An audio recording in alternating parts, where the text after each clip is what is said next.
এই লালপুর থানায় আমি যোগদান করেছি 1.5 মাস হয়। এখানকার বেশ কিছু বিষয় আমার নজরে এসেছে।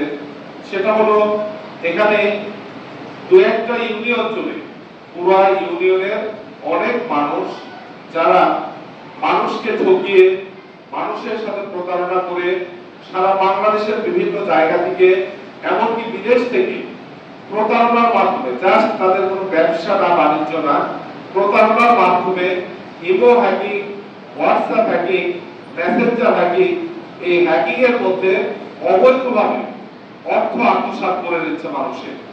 এটা এই এলাকার একটা বড় সমস্যা। এরপরে আছে এর সাথে সাথে মাদকের সমস্যা।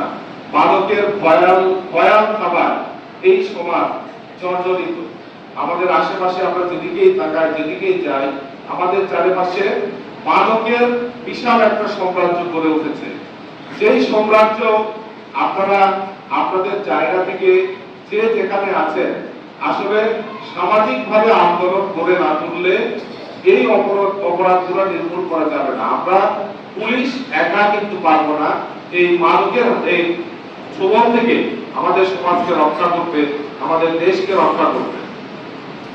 এখন এই যারা ইমো হ্যাকিং, হোয়াটসঅ্যাপ হ্যাকিং এর সাথে জড়িত, আমাদের একটা দুর্নাম, এই লালপুর এলাকার দুর্নাম যে সম্পূর্ণ সারা বাংলাদেশের যেখানে যেটা হয় অধিকাংশ ক্ষেত্রে যাচাই করে দেখা যায় যেটা লালপুর কেন্দ্রিক। তো আমি ট্রাই করার পর থেকে এই ইমো হ্যাকার যারা হ্যাকারি করে তাদের বিরুদ্ধে এখন ব্যবস্থা নিয়েছি।